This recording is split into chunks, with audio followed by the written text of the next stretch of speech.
नमस्कार दोस्तों, आपका फिर स्वागत है हमारे चैनल पर। आशा करता हूं कि आप सब ठीक और स्वस्थ होंगे। तो चलिए इसी के साथ बढ़ते हैं खबरों की तरफ। जी हां दोस्तों, जहां एक तरफ पूरा देश कोरोना जैसी महामारी से जूझ रहा है, वहीं दिन ब दिन भारत और चीनी सीमा पर माहौल गर्माता जा रहा है। ऐसे में मोदी सरकार की तरफ से एक बड़ा और महत्वपूर्ण ऐलान किया गया है, जिसकी सटीक जानकारी हम आपको इस वीडियो में देंगे। बस आप इस वीडियो के साथ अंत तक बने रहे।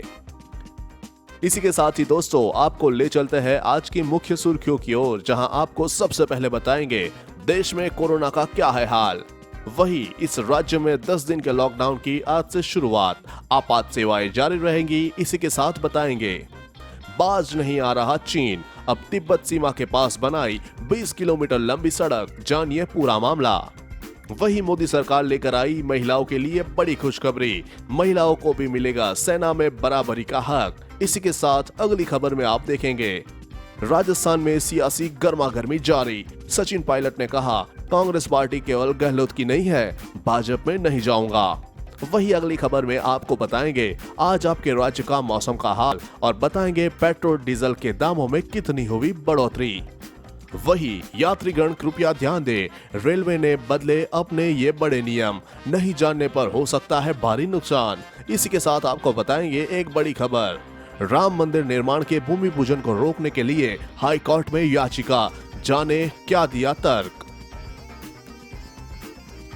जी हां दोस्तों, ऐसी और भी कई बड़ी खबरें और अपडेट निकल कर आ रही है, जिनकी सटीक जानकारी आपको इस वीडियो में देंगे। लेकिन उससे पहले आपसे एक छोटी सी रिक्वेस्ट है। मुझे इस वीडियो को बनाने में बहुत मेहनत लगती है, तो इस मेहनत के लिए वीडियो पर एक लाइक जरूर कीजिए। साथ ही वीडियो के नीचे दिए गए लाल बटन को दबाकर चैनल को जरूर सब्सक्राइब कीजिए और पास में जो घंटी का छोटा सा बेल आइकन है उसे भी जरूर दबाएं, ताकि आपको दिन भर की बड़ी खबरों की जानकारी लगातार मिलती रहे। तो चलिए दोस्तों, एक एक करके बड़ी खबरों के बारे में जान लेते हैं।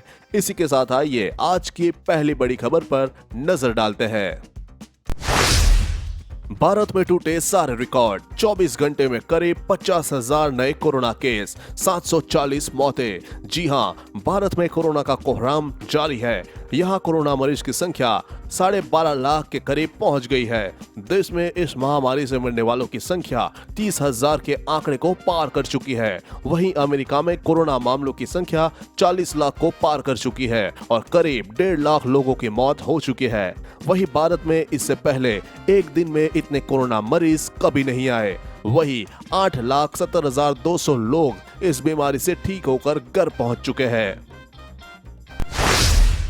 वही भोपाल में आज से लगा 10 दिन का लॉकडाउन। जी हां, राज्य सरकार ने भोपाल में आज की रात से 10 दिन का लॉकडाउन लागू करने का फैसला लिया है। मध्य प्रदेश के गृह मंत्री नरोत्तम मिश्रा ने बुधवार को बताया कि मध्य प्रदेश की राजधानी भोपाल में कोरोना वायरस संक्रमण की स्थिति को देखते हुए यह फैसला लिया गया है। इसके बाद गृह मंत्री नरोत्तम मिश्रा ने ट्वीट कर लिखा, भोपाल में 10 दिन के लॉकडाउन के दौरान सिर्फ दवा, दूध, सब्जी और सरकारी राशन की दुकानें ही खुली रहेगी। इसलिए भोपाल के सभी लोगों से आग्रह है कि वे जरूरी सामानों का इंतजाम 2 दिन में कर ले। इसके साथ बढ़ते हैं अगली खबर की तरफ। गलवान वैली में भारतीय जवानों के साथ झड़प से उपजे तनाव के बाद भी चीन अपनी चालबाजी से बाज नहीं आ रहा है। अब उसने हिमाचल के किन्नौर जिले की सीमा से सटे अपने कब्जे वाले तिब्बत से सड़क निर्माण किया है। चीन ने यहां 20 किलोमीटर तक सड़क निर्माण किया है। बता दें कि किन्नौर में तिब्बत से 120 किलोमीटर का बॉर्डर एरिया है। अंतर्राष्ट्रीय सीमा से जुड़ा मामला होने के कारण प्रशासन और सुरक्षा बलों के अधिकारियों की ओर से कोई प्रतिक्रिया नहीं मिल पाई है। जानकारी के अनुसार चीन ने सीमा से सटे किन्नौर जिले में मोरंग घाटी क्षेत्र के कुन्नुचांग से आगे खेमकुला के पास की और सड़कें बनाने का काम युद्ध स्तर पर शुरू कर दिया है।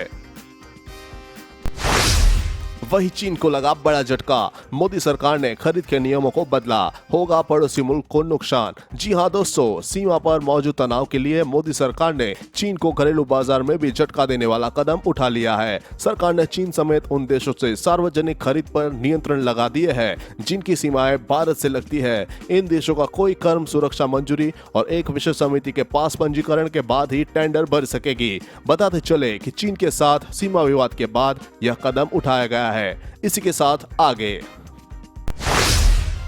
राजस्थान संकट पर जारी सियासी घमासान के बीच पहली बार सचिन पायलट ने अपनी चुप्पी तोड़ दी है। उनका कहना है कि वह भाजपा में नहीं जा रहे हैं। पूर्व उप मुख्यमंत्री ने कहा, मैं सभी आरोपों का जवाब दूंगा। मैं कांग्रेस पार्टी के अंदर रहकर अपनी लड़ाई लड़ रहा हूं। मेरी लड़ाई अशोक गहलोत से है। मैं भाजपा में कभी नहीं जाऊंगा। कांग्रेस पार्टी सिर्फ गहलोत की नहीं, मेरी भी है। अदालत के फैसले के बाद प्रेस कॉन्फ्रेंस करूंगा। जो लोग मुझे बदनाम कर रहे हैं वो कानूनी कार्रवाई के लिए तैयार रहे। मैंने अपनी पार्टी के खिलाफ कभी कुछ नहीं बोला है। वही अयोध्या में राम मंदिर निर्माण के लिए 5 अगस्त को प्रस्ताव भूमि पूजन पर रोक लगाने की मांग को लेकर इलाहाबाद हाई कोर्ट के चीफ जस्टिस गोविंद माथुर को पिटीशन भेजी गई है। दिल्ली के पत्रकार साकेत गोखले की ओर से भेजी गई लेटर PIL में कहा गया है कि राम मंदिर निर्माण के लिए होने वाला भूमि पूजन कोविड-19 के अनलॉक 2 के गाइडलाइन का उल्लंघन है। दिल्ली के पत्रकार साकेत गोखले की ओर से भेजी गई लेटर PIL में कहा गया है कि भूमि पूजन में लगभग 300 लोग एकत्र होंगे, जो कोविड-19 के नियमों के विपरीत होगा। लेटर पिटीशन माध्यम से भूमि पूजन के कार्यक्रम पर रोक लगाए जाने की मांग की गई है। दोस्तों, वीडियो में और भी काफी महत्वपूर्ण खबरें बची हुई है, इसलिए इस वीडियो के साथ बने रहे। चलिए बढ़ते हैं अगली खबर की तरफ। महिलाओं को मिला सेना में बराबर का हक। जी हां दोस्तों, भारतीय सेना में महिला अधिकारियों के लिए स्थायी कमीशन की घोषणा मोदी सरकार की ओर से हो गई है। रक्षा मंत्रालय ने शॉर्ट सर्विस कमीशन के महिला अधिकारियों को सेना की सभी 10 शाखाओं में स्थायी कमीशन देने के आदेश पारित कर दिए हैं। इससे पहले इसी साल फरवरी में सुप्रीम कोर्ट ने एक ऐतिहासिक फैसले में SSC की तहत नियुक्ति सभी महिला अधिकारियों को स्थायी कमीशन दिए जाने की बात कही थी। सेना में अब महिला अधिकारियों को भी सभी 10 शाखाओं के अंतर्गत स्थायी कमीशन दिया जाएगा। चलिए इसी के साथ आपको ले चलते हैं मौसम की खबरों की ओर, लेकिन उससे पहले देखिए बिहार और असम बाढ़ की ग्राउंड रिपोर्ट। बिहार में उफनती नदियां और बाढ़ के पानी ने 5 लाख से ज्यादा लोगों के जीवन को बेहाल कर दिया है। इस बार राज्य के करीब 10 से ज्यादा जिलों में स्थिति नाजुक हो चली है। इस बीच बिहार के गोपालगंज में एक और पुल बह गया है। यह सारण तटबंध टूट गया है और इससे नए इलाकों में बाढ़ का खतरा बढ़ गया है। गंडक नदी पर बना बांध गोपालगंज और चंपारण दोनों तरफ टूट गया है। वहीं असम में ब्रह्मपुत्र नदी गरज रही है। बाढ़ की वजह से देश भर में सबसे ज्यादा तबाही असम में ही है। असम में बाढ़ की वजह से 89 लोगों की जान जा चुकी है और 26 लाख से ज्यादा लोग बाढ़ की चपेट में हैं, जबकि 2500 से ज्यादा गांवों में ब्रह्मपुत्र नदी की वजह से त्राहिमाम है। हालांकि लोगों की राहत के लिए 391 रिलीफ कैंप बनाए गए हैं, जहां फिलहाल 45,000 से ज्यादा लोग का बसेरा है। वही आज की मौसम की खबरें। बिहार, असम और पंजाब में बारिश और बाढ़ का तांडव मच गया है। मौसम के जानकारों ने चेताया है कि अगले 12 से 18 घंटों के दौरान देश में कई राज्यों में भारी बारिश की संभावना है। ऐसे में सरकार अब हरकत में आ गई है। असम और बिहार सहित 20 राज्यों में आपदा बल NDRF की 122 टीमों को तैनात किया गया है। मध्य प्रदेश और छत्तीसगढ़ के अधिकांश शहरों में तेज बारिश की संभावना है। अगले 24 घंटों के दौरान पश्चिम बंगाल, पूर्वोत्तर भारत, झारखंड, छत्तीसगढ़, दक्षिणी मध्य प्रदेश, विदर्भ और मराठवाड़ में हल्की से मध्यम बारिश होने की संभावना है। आंतरिक कर्नाटक, अंडमान व निकोबार, द्वीप समूह, कोंकण, गोवा, गुजरात, दक्षिण पूर्वी और उत्तरी राजस्थान, पंजाब, हरियाणा और दिल्ली में 1-2 स्थानों पर हल्की से मध्यम बारिश हो सकती है। 1-2 स्थानों पर तेज वर्षा होने की भी संभावना है। तेलंगाना, तटीय कर्नाटक, केरल के कुछ हिस्सों में हल्की से मध्यम बारिश हो सकती है।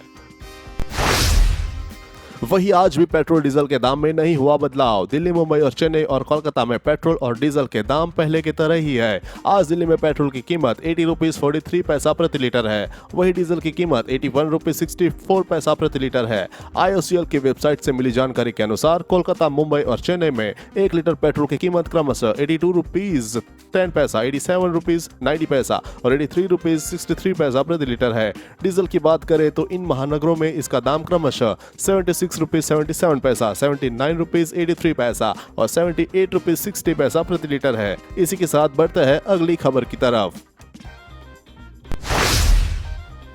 रेलवे प्रशासन ने बदला अपना नियम। जी हां दोस्तों, कोरोना काल संकट में यात्रियों की सुरक्षा के लिए भारतीय रेलवे ने नियमों में बदलाव किए हैं। रेलवे प्रशासन ने कहा है कि यात्री को 90 मिनट पहले स्टेशन पहुंचना जरूरी है। ऐसा इसलिए क्योंकि स्टेशन पर पहुंचने के बाद यात्रियों की थर्मल स्क्रीनिंग और सैनिटाइज किया जा रहा है। रेलवे ने साफ तौर पर कहा कि बिना थर्मल स्क्रीनिंग और सैनिटाइज के यात्रियों को ट्रेन में बैठने की अनुमति नहीं होगी, फिर चाहे किसी की ट्रेन ही क्यों न छूट जाए। देहरादून रेलवे प्रशासन ने बताया कि इस समय केवल 2 ट्रेन देहरादून नई दिल्ली और देहरादून काठगोदाम जन शताब्दी का संचालन किया जा रहा है। वही धरती की ओर अंतरिक्ष से आ रही 3 मुसीबतें। जी हाँ दोस्तों, अंतरिक्ष से 3 अनचाहे मेहमान धरती की ओर आ रहे हैं। ये तीनों आज धरती के काफी करीब से निकलेंगे। पूरी दुनिया की वैज्ञानिक बिरादरी इन तीनों मुसीबतों पर नजर बनाए रखी है ताकि इन दिशा में जरा सा भी परिवर्तन हो तो चेतावनी जारी की जा सके। वैसे तो ये मेहमान एस्टेरॉयड या उल्कापिंड के नाम से जाने जाते हैं, लेकिन अब ये धरती की ओर बढ़ते हैं तो खतरनाक साबित हो सकते हैं। टक्कर होने पर ये बड़ी तबाही भी ला सकते हैं। आज यानी 24 जुलाई को अंतरिक्ष से आ रहे पहले उल्कापिंड का नाम है एस्टेरॉयड 2020 एनडी। इसकी गति 13.5 किलोमीटर प्रति सेकंड है। यह 170 मीटर लंबा है। यह धरती से करीब 50.86 लाख किलोमीटर की दूरी से निकलेगा। हालांकि अंतरिक्ष में इस दूरी को ज्यादा नहीं माना जाता। दोस्तों, आज की खबरों में बस इतना ही। अगर आपको भी ये खबरें अपने मोबाइल पर हर दिन चाहिए तो इस वीडियो के नीचे दिए गए इस लाल बटन को दबाकर चैनल को सब्सक्राइब कर लीजिए और साथ ही साइड में दी गई इस घंटी को भी दबाएं। और अगर आपने ये वीडियो पूरा देखा है तो अपना नाम कमेंट बॉक्स में जरूर लिख भेजिए। फिर मिलता है कल। जय हिंद, धन्यवाद।